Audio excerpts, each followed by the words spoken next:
And we're live. Hey everyone, welcome to the after show live. I hope you guys love that episode with David Rubalcava. He's joining us on the live today. So we're here to answer any questions that you might have about the show. Hoping that my audio sounds better this time. I think it is. Let me just move that. I think it sounds better. I like it. Sweet. All right. So, and I know you're sounding great too. You got a mic plugged in, so you're sounding good. So thanks everyone. Thanks for watching the show again. Another great show. A lot in there that we'll kind of piece apart tonight too. We'll piece that apart. And then just any questions that you might have about the show, about for David, anything like that, please feel free to comment. Remember, you can always go to the website, www.hellomynameisjosh.com. You can go there, learn more about me, the show, the books behind me, and all the guests show are also on the website now, so you can tune in there. Just kind of a hub for everything. And yeah, just keep in mind too, every Tuesday, a new episode, a new mind shift, 6 p.m. Central. And then Thursdays we have our live. And then we like to do our after show live with the guests. And of course, now we have tonight on with us, David Rubalcava again. David, thank you for coming out live with me. Yeah, it's always a pleasure, man. I always enjoy doing lives or hanging out with you, man. So I'm just glad to be here. Yeah, I really, I like it too. I really like, it's fun like talking with you about the show. Like it's fun talking with you before the show on what we're doing, and then to kind of watch it after it's done, and then we can talk about it after too, like how it came out, what we thought about it. So just lots of stuff. It's fun to do. So thanks again for coming on. No problem, man. You look really comfortable on the camera too. I was telling Josh, I was like, hey man, for not ever doing lives and not being in front of the camera, because I know the podcast is audio, man, you're like rocking it right now. So you look comfortable, you look like you're having fun, and you're crushing it, man. So give you props for that, man. You're doing good. Appreciate that. Really appreciate that. I'm not always feeling that way inside, but I try to at least, present that. So, but I think I'm getting better. Well, definitely, like you said too, like around the 4th episode, I really started hitting the groove on the show. Yep. Since that's maybe 4 lives, maybe you'll be the same way. Yeah, probably. Lives are, just so you guys know, lives are not the easiest thing to do. There's a lot of stuff going on that you can't see behind the camera. There's things going on the monitors, and so there's a lot of stuff going on. But I think you're doing really good, man. I'm actually really impressed, because it took me probably 10 to 15 maybe before I even felt comfortable to feel like I can navigate it. So you're doing good, man. I'm proud of you, man. You're doing really good. Well, thanks again, guys. Thanks for tuning into the live. We'll go over the show, kind of thoughts on it, and talk more about, David and kind of what he thought about it, and kind of things like that, updated a little bit. So I'll just kind of like, I took some notes on it too while I was watching it again. So first though, how is it to edit it your own self? How is it to edit your own show of your own self? It's a little weird. I think we were even talking behind stage while we were watching it. It's always a little strange the first time, but I've a lot of the projects that I started working on were actually mine first, so I'm kind of used to seeing myself on camera. But I'm very hypercritical on myself sometimes too, on like the angle of the shot and all that stuff. But it's cool. It's cool to see, because sometimes you notice things about the way that you. The way that you're communicating. Is my communication coming through? Is my energy coming through? Did I forget to smile half the time? Because I've done that before, so it's always a good learning lesson, because this medium's really powerful to connect with people and talk with people, but you just have to get comfortable doing it. You got to be yourself. And so I think over time, it got easier to just kind of, all right, let's go. I think Josh and I were like, what are we going to do tonight? Okay, recap, let's go. We didn't even talk about it. We just jumped on. So you get used to being on camera and just talking about what's going on. So yeah, you're right. I think it's just getting used to it, getting more comfortable. And I feel myself getting more comfortable. So I'm just excited about it. So again, thank you so much, David. And so I kind of want, a few other things I kind of wanted to talk about in that, because in that video, in that interview, in that conversation, you talked about mentorship a lot, and I always really valued mentorship too. Like some people in your life just really make a difference to you. They kind of take you under their wings, in a way. Right. It's kind of hard to describe it even too, how the connection's even made, but it makes a really big impact, on your future, I think. 100%. I think I was kind of like, and I think I mentioned it in that episode in the beginning, I didn't really think like that. I was very young, very just kind of set in my ways. I didn't want to listen. I didn't want feedback from anybody. And that's probably why I got into a lot of trouble in the beginning, because I was very resistant to feedback or resistant to someone telling me, hey, you can do a better job doing this. And I just was kind of closed-minded.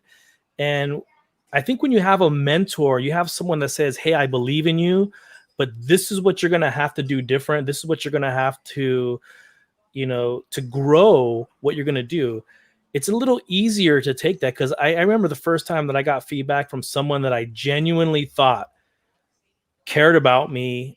And I remember that it was tough feedback, but it was like I knew that it was coming from a good place.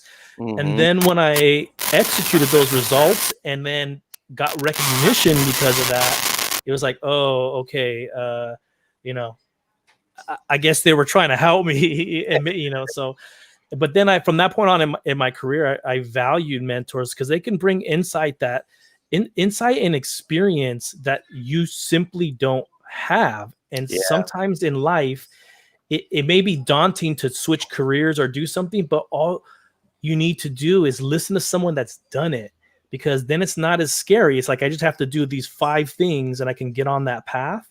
And it's not this unknown. And knowing that someone else has kind of walked that path makes it easier for you to do that. And so I really value mentors. And even now, where I'm at, mentors, and they're just in different industries. They're just doing different things, but it's still the mentorship of teaching me what they're great at, and taking a lot of their knowledge and then applying it and then sharing it back down. And then that's Yeah. eventually like the full circles when you're sharing it back down. So Yeah, no, exactly. You're exactly right. And I don't remember exactly how I um started shifting my mind on that too, because I was like you, like, I'm not listening to anyone, and you just kind of go through life like that, and you don't take advice when people are trying to offer you some, and you're kind of defensive. I don't know when the shift was, but once I started, and I think you're right. I think it's how they present it or how they approach it, right. because I remember too, working at like entry, like low level, like actually the lowest position you could think of in this company. I was working it, and um, at that time it was the regional, and I was like literally, I think, throwing trash away at the time, and he was walking through, and he stopped me, and he's like, I've heard a lot about you. You do a really great job. Thank you for all you're doing. And that made a huge impression on me. Yeah. Like, just him as a leader and how you should approach people. And Yep. he's like, you keep at it, one day you'll be a manager, you'll rise up, or you'll love, you'll keep developing. And I was like, what? No way. I'm never gonna be a manager. Like, what is he even talking about? Like, but no, I mean, you're actually right. So him believing in me, kind of like going to bat for you, and kind of building you up, made me really think about things differently. And yeah, Yeah. you're absolutely right. And then from there on, I just you kind of gravitate towards people like that, and you develop these relationships. And like you said, they have this knowledge, they kind of know things that can help you in your career and development. Yeah. So it's one of the things I kind of picked out of there. I was like, that's really important. Yeah. Yeah. I think it's the building block to open your own doors. It doesn't matter what industry, what career path, or what, if you want to turn a hobby into becoming an entrepreneur, it doesn't matter. Like you have to be able to take feedback, and you have to be able to maneuver. But Mhm. once you get someone that believes in you, and they give you the guidance, you better take that guidance and run with it. And that's how you open your own doors. And so I've been fortunate in my life that I've been open to that after I had those setbacks. I call it the first 4 years of my management career was like an utter disaster. Everything you think of that can go wrong, I did that. And so I'm surprised they didn't fire me. But I learned from that, and then I started growing rapidly because I understood that I can change my stars. I can change my own career path when I choose to, if I accept feedback and take accountability for what I'm doing, and then grow. And every leader wants to say, yes, this person's amazing, because that looks good on them too, that they're grooming and developing people.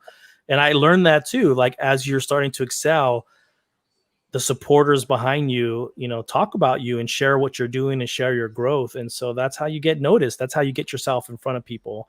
And that's how you open up doors. Yeah, and what a difference it makes too. Like, I was just thinking about this too. A lot of people that I talk to, like on the podcast, you probably run into this too, is like you can sometimes always go back to that one moment where it was something that somebody said to you, or maybe you heard it, or you listened to it, or you read it. It just shifted you. It just made an impact on you. And that's one of the things I remember is from that experience I just mentioned. Have you ever, like, what you mentioned that Richard a lot? Was his name right? Richard? Yeah, Richard. Yeah. A couple times. Like, does that ring true to you too? Like that? It does. And I'm trying to think of one specifically, because Richard kind of took a very different approach. I think he took more of a mentorship approach versus like a leader. Like like you have a store leader, district, regional, whatever, and you feel their authority when they talk and when they communicate, and it's kind of intimidating sometimes. Yeah. Richard kind of took me more alongside, like, hey, I believe in you. Don't mess up and go do it. And if you need help, I'm here. And he was guiding me. So he kind of took more of a mentorish type approach with me. And then he would give me harsh feedback sometimes and tell me, hey, you dropped the ball, you failed. And it wasn't this hour-long lecture. He's like, figure it out, man. I'll talk to you in about 2 hours. Let me know what your game plan is. And so he shifted the accountability onto me and made me figure out a solution. And I think that was the biggest takeaway I've ever had from Richard and many of the leaders that have come across in my career. Is they taught me about accountability and the ability to problem solve. And when you take that approach, that I'll give you the line, and I don't remember if it was Richard or who told me it. He said, and I share this to all of my leaders from that point on in my career: the moment you accept that everything is your fault, you'll move on, because when you accept, okay, if my team failed, it's my fault. If I didn't execute, that's my fault. If my peer dropped the ball and I didn't challenge him, that's my fault. And so the moment you accept that everything is your fault, then you're going to have a different perspective on what could I have done better. What kind of decision did I make that led me to that poor, execution? But it shifted the accountability onto self. And then that was the line that I've used it with all of my leaders. Like, the moment you accept everything's your fault, you're going to grow faster. And that's what they do. They grow. Once you accept that, open to feedback, open to growth, and they go on this, fast track to get promoted, because they don't make excuses anymore. They make stuff happen. Yeah. Yeah, I think you're exactly right. That's so important, to have a level of humility, and just openness to that feedback and critique from, people who've been around and they know something. So, you're exactly right. If you got someone in your corner like that and they're showing you ropes and they believe in you, and you should definitely take their advice, and you can learn a whole lot, because I learned so much, that I've taken away throughout my whole career. You probably have too. You just, you pick up these things, you learn them, and you just take them throughout your whole career. And even no matter what you transition to, you're learning something, some life skills, life lessons along the way. And it's extremely important. So, 100%. Thanks for sharing more on that. Yeah, no problem, man. Looks like Marlena says hello, David. Oh, it's my wife. Hello. I'm not even looking at the comments. Maybe I should click on the comments. Let me see. Oh yeah, there's my wife, my supporting wife. She has to put up with she had to put up with my retail career, which was crazy enough, like working 15, 16 crazy hours. And then on top of that, I was doing the podcast. I was starting to do our family content. So it was like I had like 18-hour days, and she put up with that nonsense for a long time. But So I thank you, baby, your support, and and I hope I make you proud as I've transitioned and you see some benefit from going through all of that, and now it's led me on this path. So it's been a lot. It's been a crazy journey. Yeah, that's for sure. And and maybe we could talk about that a little more too, because in the show, you're mentioning about working at this job that you needed to get away from, and you needed a position, you needed to take that leap, and you did it. And I just posted something about this, and it's like, most people don't do that. Most people just don't do it, and because they're scared. They're scared of what the fear. Yeah, the fear factor. And to be able to do that, to step into the unknown, to say, what, we're leaving this, which is pretty, comfortable right now. It's doing this for us, but it's not what I want to do. It's not fulfilling. It's actually probably hurting me more than anything. To step into the unknown where you don't know what's going to happen, like that takes some real, I think, guts and definitely belief in yourself, a strong belief. So that is a true, like, just wow, dude, lesson, because you did that. That's exactly what you did. And now you're working on these cool things. So well, let me tell the audience this, that it is no doubt scary. And I think every day is still scary. Even as I've gone on to projects and being on a commercial set for the first time, that was scary. Keep in mind, I have run, at PetSmart. That was my last store. You're talking about a $5 to $8 million operation. Target, the highest volume was like 50 million, where I was an assistant. So these huge operations, and I'm on a commercial set, just terrified. Why? Because I know nothing about it. Nothing. Right. And when you look at, the hard questions that I had to look at in my life was to figure out some really simple things. One, am I happy?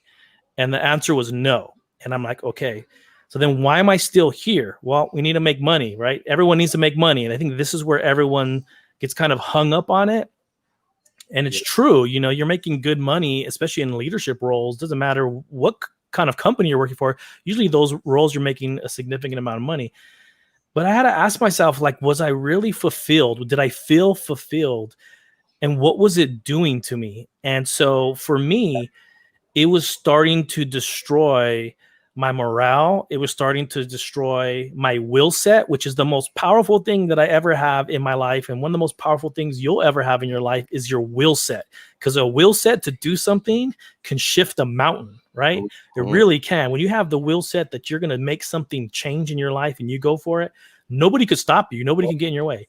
Yeah. So when that starts to disappear, you got to really look in the mirror. And I had a hard look in my mirror, and kind of, Josh, I kind of joke with you, but this was true story. And my wife and I actually talked about it. Like, do we want to be financially secure and hating my life?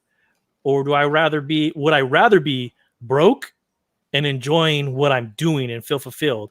And at the end of the day, that's what it came down to. It was like a really simple choice, right? Now here's the scary part, is that even though I knew I had to make that choice, the question was how? Like, how do I transition? How do I do it? And what is it going to look like? That was probably the scariest thing. But there's one thing that I learned in my life, not only just career, but in life, is that no matter what has happened in my life, I found a solution. And so I had to, for the first time, really bet on myself that I will be able to navigate whatever happens financially, or even, it could have been that I jump into this film industry and they're like, no, like, sorry, we don't like your content, or, hey, you're just not there. That could have happened too. And I had to accept that as long as I knew how to navigate and overcome an obstacle, then I would find a solution. Even if it was, hey, I look back a year from now, I'm like, yeah, maybe I should have planned a little bit better, but I got through it. Maybe I should have done some things different. But to me, everything's a learning lesson. So when I looked in the mirror and decided to do it, I trusted that I would be able to navigate whatever came through. And then, so when we talk about shifting from retail management into film, into these, it's the same exact thing, guys. I do a lot of editing and a lot of communication, but what you guys don't see is we do a lot of, what I mean by communication, we do a lot of Zoom meetings where we're planning out films. Josh and I built this entire show through Zoom meetings. That's all the same leadership skills I had while running retail management. They're the same set of skills. They just shifted into a different environment, a different platform. And I told myself, the day that my content creating skills catch up with the level of leadership and development, then I'm gonna like kick the door down, because I feel confident being a leader. I wasn't so confident always as an editor and creating content. And now, like, as the projects have grown, I've been asked to do more projects outside of my own channel. Now my confidence is growing with the content as well. And so that's where I'm like, okay, it's game on. It's time to go make some noise and start putting out some cool content and like push the envelope now.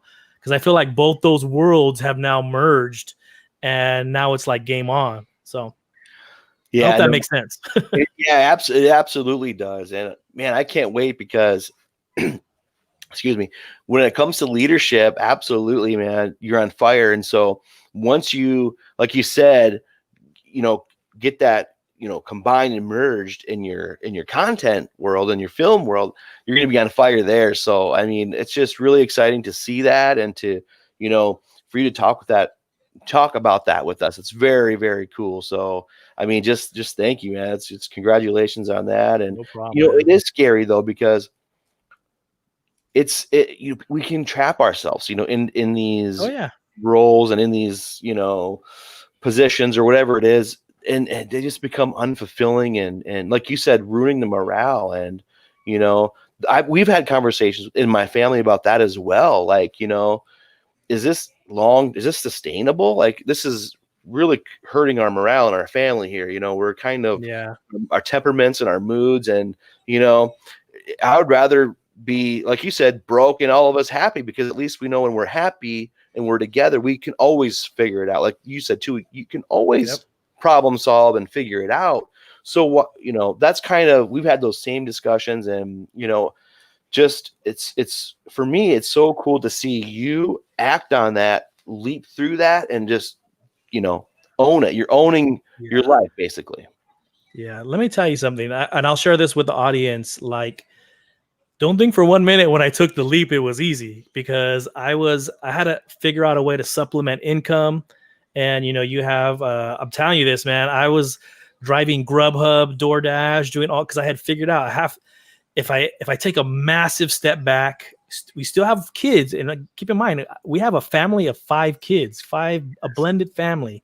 So I had to figure out, like, okay, if I do this, if I decide to step out, pursue a film, and I got the mentor and stuff with Dream Team and all that, directors. And so I had figured out that part, but financially, like, I had to literally assess how much damage could I take before it breaks us? And pretty much that's what we started. Like, okay, what's the minimum amount of money that it would take to keep us alive? Really, like, genuinely, like, keep food on the table.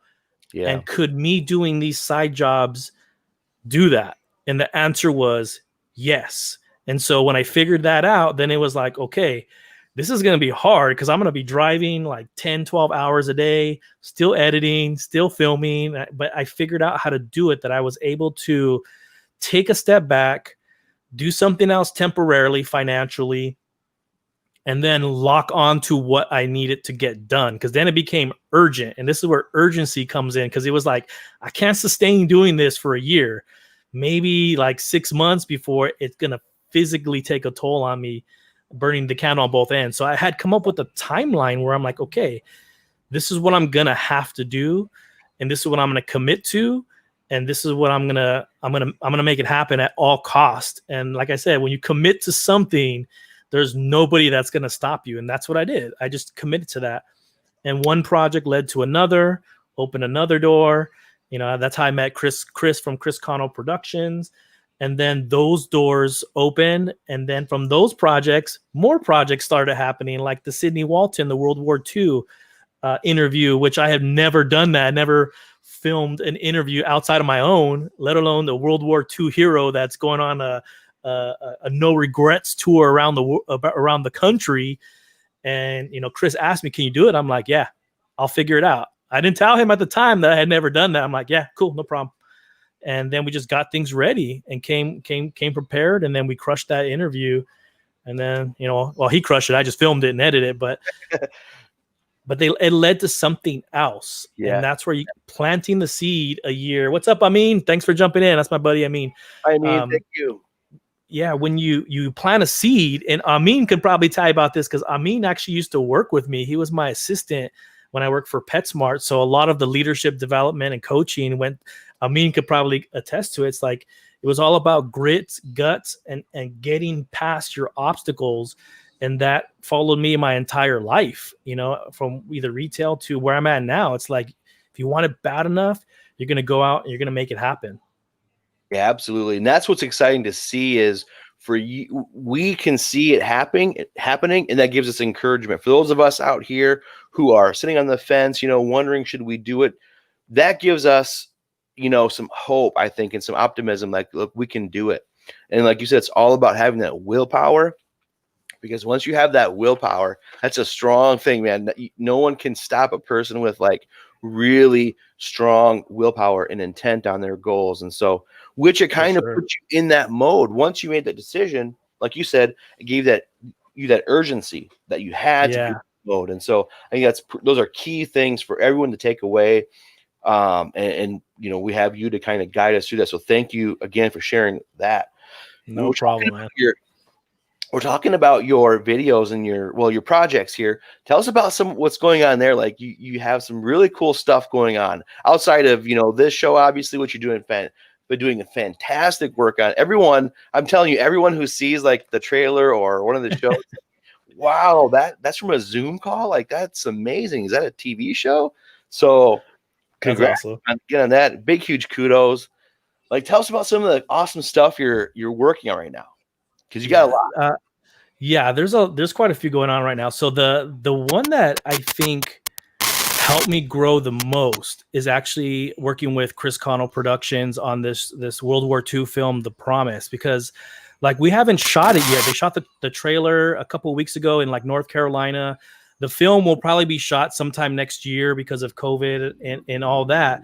But like what I've learned from that project is all of the pieces that it takes to actually build a film. It's not just show up and shoot. There's all these logistics. There's all this, and Chris is actually a really great leader navigating all of this stuff. I don't even know how he does it. All the different elements of making a film. Like, I didn't realize it was that big.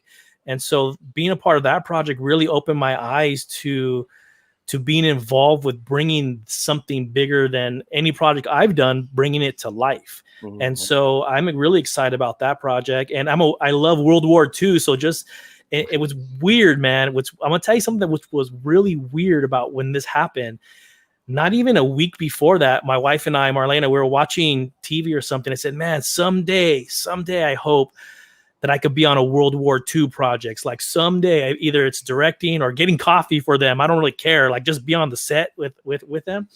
Wow. And not even a week later is when I met Chris on Instagram. Wow. And then he brought me onto the project. So it's like you throw it out into the world, and then it kind of comes to fruition. So it was one of those cool projects. That project actually led to that interview with Sidney Walton, which is a World War II veteran. And I should be able to release that soon. I know they're working on when to release it, but that project was like bringing it full circle now that I get to be a cinematographer, the editor, and be a part of that project. And so it was really, really cool. My buddy Nick went with me to shoot that. He was a cameraman with me. And it was almost like these things that you've been wanting to do are starting to build legs. Ooh. And with that, and then after that project was done, showing it to some of the team on The Promise, they're like, hey, why don't we do this project for, this film so that we can kind of interview and talk with the cast, and so we could build some type of show from that. And so one thing keeps leading to another, which is just amazing. When I first started this, all I wanted to do was become an editor. That was it. Like, no director, no whatever. But as the projects have been available, I'm like, I'll do it. And then those things help build my confidence. And so then with my short film, I had taken a step back for, it's called The Painted Fronds, for about a couple months. And now going back to look at it with a fresh set of eyes, when I've been through now these other projects, working on the short film and the World War II films, and learning from them, it brought me back with like a different level of energy to start getting this project done and get it filmed, and all these ideas of what we can do with it. So it's almost like they're all building off of each other. It's like the synergy. Everything is building around it, and it's like a vacuum now, and things keep getting pushed my way. And I don't say no either. I'm like, yeah, I'll do it. Even if I don't know how, I'll figure it out. So it's just been one thing after another. So I can only imagine in the next 6 months what kind of projects I'm going to have under my belt, or what things we've accomplished. And so it's just cool to be in a part of it and being in the driver's seat now, watching it happen. Well, and it's cool for me to kind of watch it happen too, because me knowing you like back before all this, and then just seeing you, it's so cool. And I just, I just know, like you said, 6 months down, it's going to be exciting to see what, 6 months later, 2021 is going to really, what's going to be happening. So, I mean, heck yeah. Yep. It's all about that momentum, like you said. Once you are in your lane and you're in your groove and you're it's getting legs, this is the momentum behind you is really exciting to see. You just got to be ready to play, man. You got to be ready. And this is my advice. This is what I would tell my children. And for those of you listening, I felt like, even though I got onto these projects, I felt like, hey, I'm just a novice. I'm going to try to learn and just try to be supportive. Like, I didn't try to push the envelope, right? I'll say I was a bench player. I was sitting on the bench. But the moment that they gave me a chance to get off that bench, I'm going to go kick that door down. Because then I was ready. I was like, I didn't come in trying to be anything I'm not. I'm a novice. I'm still learning. But when they gave me a chance, I'm going to go crush it and give everything I have. So it was like I was just waiting for an opportunity. And when it happened, I kicked the door down hard and don't look back. And that's what happened. And so it's just, you got to be ready to play. You got to be ready to play. Yeah, I think that's super important. So we're talking about leadership and your podcast. You have a lot of great insight with the leadership. Like you mentioned, your growth in retail, your growth in management, and how you're able to build teams.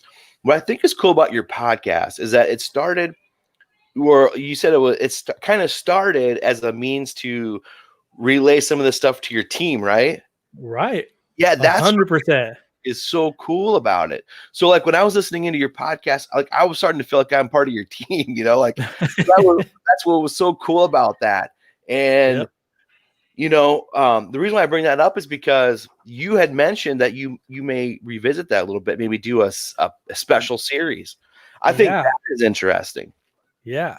So yes, the podcast started as a way. It was almost like I didn't know how to connect with these leaders and figure out how to get them from point A to point B in a way that they understood leadership. Back to accountability, like that conversation about when you accept that everything's your fault, things will change. Like that was part of the podcast. Like there was moments that I had to talk about that stuff, but it was definitely a cool learning experience doing that.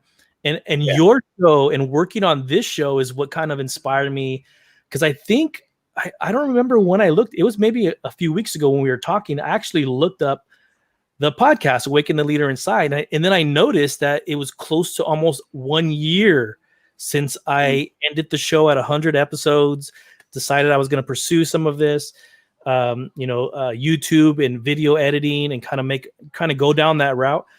And then working on your show kind of gave me like the energy, like art, reflects art stirs up art, creates art, right? Yeah. It made me think about, man, it would be cool to go back and share, where have I been this entire year? Like what has been happening? Definitely the episode shed some light on it. But those that have followed me on YouTube had followed me in that transition to when I went to DoorDash and Grubhub, and I was just like, didn't know what the heck I was doing. Didn't know what direction. So it would be cool when I actually started recording it and recording the audio for a 3-part series today. So I'll probably finish it tonight, the other two, to kind of shed light on where where I've been and the 3 things that I took away from this experience and how it changed my life. So I thought that was cool. I think it'd be a cool thing to share that with people, to make that decision a year ago and to go back and reflect on it. And Yeah. there's a lot to reflect on. Good Yeah. stuff, bad stuff, some scary stuff, and some moments that like really truly like those triumphant moments where I'm like, man, I'm so glad that I chose to follow this dream. And so Absolutely. I think that would be so interesting to hear from you, that kind of a 1 year later type of special series. So I think that would be, for all of us on the journey, I think that would be a really cool thing to hear and to kind of gain some insight on all that. So I look forward definitely, to man. that. That's because of you, man. That's because of you and the show. It's like, maybe I got to dust the mic off and go record a couple more episodes. That's awesome. That's awesome. Well, and tell us about the painted fronds too, like, because that's a very interesting, cool project. Like, tell us about how that got started, and Yep. where you're at now, right now with it. Yeah. So this project actually started. It started right after I quit my job, and I was kind of like lost. Wasn't sure. I knew that like filming started becoming more and more a part of my life, and so it was one of those things where like going out and filming and shooting things that made me feel fulfilled. And at the moment, I felt like, man, I'm so lost right now. Like I just took this leap. I'm so lost. All I have with me is this camera right here. That's all I have with me. Wow. And I said, and I used to take it with me and just try to shoot things, like small things, like some B-roll footage of like stoplights and stuff, something that I could use, incorporate into some of my own videos. And this day I started noticing these fronds. They're like painted palm trees. And I noticed one close to our house down the street. And I was like, that's kind of weird. It was randomly put somewhere, like by a sign, a stop sign, or just randomly in weird places. And as I would go drive for DoorDash every morning, I would always go up over Kalima, which is near where we live. And I would see them on the side of the street. And I'm like, what the heck are these things, man? And so after about 3 weeks, I probably counted about maybe 25 of them all over the city. Wow. Like I just started noticing them. And so long story short, I had my trusty camera with me and I said, I'm going to start documenting this thing and just figure out what is happening. Maybe we can do a documentary, figure out what's happening. And maybe there's some weird story behind it, or maybe, I don't know. I didn't know what they were. And then, so I grabbed my camera and went on this journey of just filming, like parts of the film look like, the only thing I can say is like ghost hunters. We grab the camera and we're just like running and looking and filming, and I have the camera by myself. And then some of it is when we eventually meet the artist, where we sit down and shoot an interview. And actually Amin is there with me. He actually was the other cameraman that shot with me. Oh, wow. And so, so I called him, hey, can you come shoot with me? So eventually we discover who the artist is and then try to find out what he's doing, and we figure that out. But the main theme of this is that this sent me on my journey to become a filmmaker. So it's like art inspires art. This going on this hunt for these painted fronds is what pushed me into the driver's seat of becoming a director, because I had to take on this project. And so it kind of just pushed me, catapulted me. And so his art inspired my art. And that's what this journey of the Painted Fronds is about, like how that full circle went from me trying to discover my own career path or my next choice in life, and how his art pushed me down to find the truth, not only about him, but the truth about myself. And that's what the film is about. Yeah, so I'm excited. Yes, yeah. When you started talking about it, and when I started looking at it, and then I saw a clip that you have a little clip of I think maybe the intro or the beginning or something. I think I have the teaser is out that I know people have seen. The clip I sent you, I think, is when I'm actually researching, trying to discover like what's going on, and I'm like on the web, like looking, and can't find squat about it. So, but it was very dramatic. The music and stuff gave it a very dramatic sound. So that's what I'm saying. I took everything that I've learned, and now I'm like catapulting it into this film, and you can see it. It looks different. It looks different than how it started. So I can't wait finish it. So it's probably about halfway done. A lot of the scenes that are left are out in public, and that's where I'm just kind of like, let me see what I could do behind the scenes before I, film the last few scenes out there on the hiking trails, and then yes, gotcha. some scenes that I have to shoot out in public. I'm kind of a little hesitant to do it right now, but it's gonna happen soon, man. It's gonna happen. Yeah, I'm super excited about it because, like you said, the whole like it's art and art and art, like his art, your art, a combination of both, and just a whole self discovery. Really, really cool. And this all taking place, right at that time where you made that transition, and now you're able to even use some of the stuff that you've learned now, just to bring it up even that much more. So I can't wait for it. I'm honestly really, really excited about that one. Yeah. Hopefully I know for sure it'll be done in the spring. My goal was to have it done by summer, but it's just been too hard to go out and shoot. So, but I started shooting again. That scene I shared with you is the one that was shot only a few weeks ago, like maybe 2 weeks ago or something like that. So we're back into production and shooting. And so it's going to be cool. It's going to be awesome when it's done. And so because you're kind of hesitant. So, cause you mentioned due to COVID, right? Yeah. So, and you're in the industry where COVID really impacted it a lot. So, that's something too, how has that been?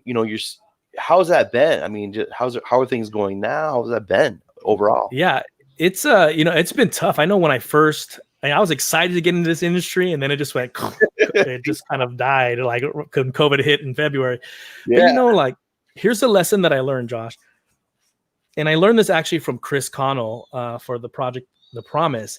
He's the one that actually like put some insight and gave me a different perspective where he told me everyone else is shut down right now. Everyone else is waiting for something to happen or, for whatever to resume production. He's like, we're not. We're going to keep working on preparing to shoot and getting all the pieces together for it. So he was the one that kind of inspired me to keep creating content because I know it's like nothing's going on. It's hard to get jobs right now. They're few and far between, and it's usually for the most experienced people. So I was like, we got to create our own projects right now. And that's kind of what happened to me is I'm going to get back into creating my own projects and content creation. And then more projects popped up because of that. And so it is challenging, but it just shows you, even your show right now is happening during this crisis, that it shows that if you want to create something, like no barrier can get in your way. And that's what I took away from it. And that's what you're doing right now too. Like you're creating when most people are not. And so are creating new shows. So in some respects it's really, really challenging, but I think in others it made me narrow my focus and then appreciate right now. It's kind of a special time. I got to take advantage of it. And when I look back, and we look back on 2020 and you're like, what did you accomplish in 2020 when this chaos was happening? Yeah. I'm going to have a story to tell. Like, look what I was able to accomplish. Even when this stuff was happening, I was able to accomplish a couple of things that I'm proud of. So that's where you just got to roll with the punches, man. You just got to roll with it and do what you can do. Yeah. Yeah. And you're absolutely right. I think, that kind of is across the board too, no matter what industry you're in. If you're pivoting early on, making decisions right now, there's opportunity there. Yeah. Yes, it's challenging. Yes, it's different, but it's 2020. Everything's just different right now. So what are you going to do? Like you just said, you look back 2025 and say, wow, 2020 was the year it just crushed me, just leveled me. Or is it going to be the year like, wow, I went after it, and 5 years from now, you can start kind of like we talked about early momentum. You have that momentum now built. So, a lot of people are going to be looking back on 2020 as either, the year you made some awesome pivots and some different things, or and some people are going to be like, wow, what did I do? Like, what did I really do? Wow, 2020 was horrible. Yeah. And it is. I mean, it is. Yeah. It is in all senses of the word. It's terrible, but there still has to be some optimism, in our lives. There still has to be, we still have to move forward eventually. So, I mean, just shout out to you for making these bold moves and these pivots and deciding to, again, just keep pushing through that fear.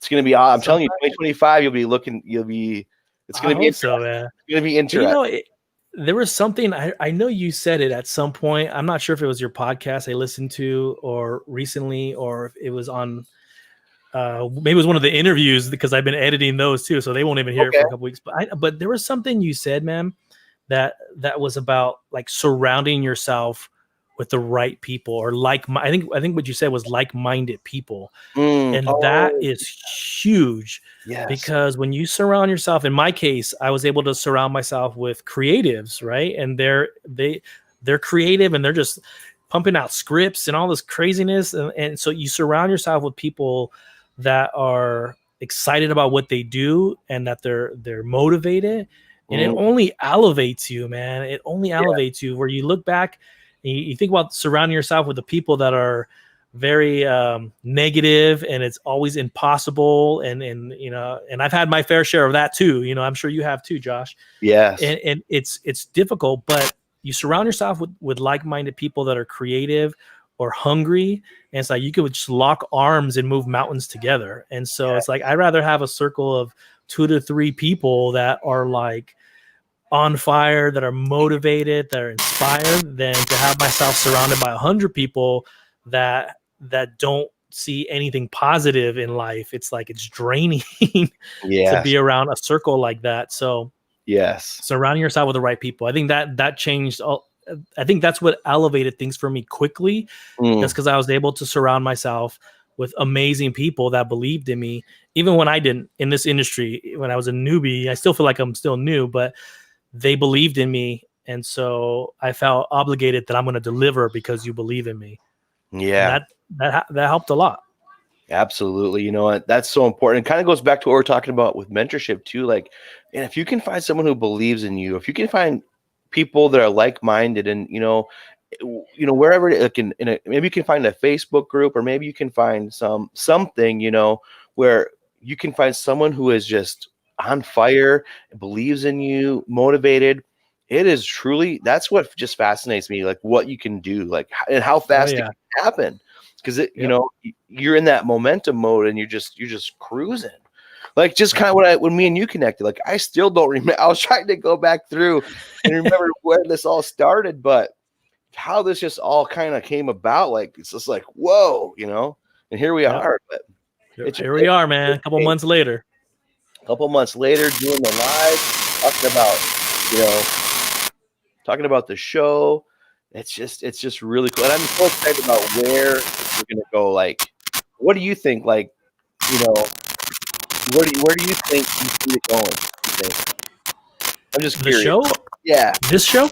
Yeah. Man, like, I think like 20 episodes down the line. Like, what do you? I definitely see like what we talked about. It's challenging when you start a new show, right? That's always going to be a challenge to get an audience and get people behind it. But I think when you look down the road and, 20 episodes from now, I think it's going to be a show where, one, I think we're going to kind of figure out the format a little better, tighten it up a little better, which is great. But I also think as momentum grows, you're going to probably start having some surprising guests that are maybe, somewhat that are well established. Not to say that you don't have people that are established, because they are, but you'd be surprised that people want to be a part of something that's positive and that's motivating. And so I could see down the road having some guests that maybe neither one of us thought that we would get on the show, and they're like pumped to be on it. And so that's the goal, is that you continue to grow the audience, learn from each guest, which I have personally, just editing, learning from them, and that you're able to reach people and make a difference in their life. And so I see the show growing and feeling a need that right now I think we desperately need. So if you guys are watching this, share this out to people that might, be struggling with morale right now, or maybe, we talked about how this whole thing is affecting us. The virus is affecting morale. If you know someone, share it out, because they might need it. They might need to hear what's going on, to know that there's hope. And I think that's what I'm excited to hear. 20, 25 episodes down the road is how the message of hope is inspiring people, and that you're learning from people that have been where you're at and have struggled with the same things that you're struggling with to make decisions or choices or career changes. and that we're really helping people. And that's what I'm excited to see down the road, man. Yeah, absolutely. I mean, I totally agree with you, and I can't wait to see 20 episodes down the line. It's going to be really interesting because maybe 20 episodes down the line, we'll take that little clip right there and we'll like put it side by side on who on the 20th episode will be, and who knows, might be just amazed. Yeah. But we're gonna reach for the stars, absolutely. I'm getting some weird kind of feedback, so I don't know if you can hear that. I don't know if it's my. No, I don't hear any, man. I'm still having. I think. Does my audio still sound good? Yeah, it sounds pretty good to me. I don't hear any humming or anything like that. Okay. Cool. Well, it's really bad right now, so I think maybe we'll kind of close it at that. Maybe. That's our cue, huh? I think, yeah. But no, thanks everyone. I hope you guys don't hear it. I really hope that you guys don't hear it. Thanks for tuning in with us. Again, really excited for this show, where this is going. It's all a journey. Thank you for coming on with us. It's going to be very exciting to see 20 episodes down the line where this is at. Even the show and all the content that we're able to provide, over those weeks. So we got some great guests lined up. I always like talking to you about it too, because you get to, when you're in there editing it, you kind of get to see some of these things and look, because you're piecing it apart, and so it's real. I love getting your feedback on it too. So it's just, the whole process is really cool. Yeah, for sure, man. Every single one of these guests I've learned something from and been inspired. It's almost like my weekly ritual that I get inspired because I get to edit their videos. And sometimes I'm having a rough day, and then I'll listen to one of your guests while I'm editing, and I'm like, yeah, okay, I gotta refocus and stop complaining right now. Like, get it together and go out and make something positive happen. So well, you shared a whole lot of positivity with us just now, on your show, and we just kind of deep dived into more of it. So thanks for, again, going into that, sharing us your story. And like David said too, if you're watching right now on the live, or maybe even after replay, share this with somebody you might think needs to hear some good messages. Share the show, share the channel, and feel free to comment, guys. What do you think? What's going on? What do you think about COVID? What are your plans? What pivots are you making? Leave them in the comments. Let us know. If you have any questions for either one of us, feel free to reach out. You can email Josh at helloMyNameIsJosh.com. Go to the website there to learn more. We'll have links into where you can find more about David and all of his projects and his social media as well. Guys, thank you so much. David, anything else you want to say, David, as we close out? Just stay positive, guys. No matter what's going on in your life, you can change your stars. And so I've lived it, and it was difficult, but you can change your stars. You just have to believe in yourself. You have to believe that you're going to commit to something, and it's going to be hard, it's going to be challenging, but once you get to the other side, it'll be worth it. And so a lot of the guests that are on the show are going to tell you the same thing. Like, you have to just go. You have to stop making excuses and just go and change your stars. Take back control of your life and the things that make you happy. And in some respects, you gotta tune out people that are telling you that you can't. And so just go for it. Like, I'd rather prove that I can't than listen to someone else tell me that I can't. So that's my message. Be positive, make it happen. That's awesome message, David. Thank you so much. Thank you for all you're doing. Thanks everybody for watching, and we'll see you next time. Bye everyone. Bye guys. See ya.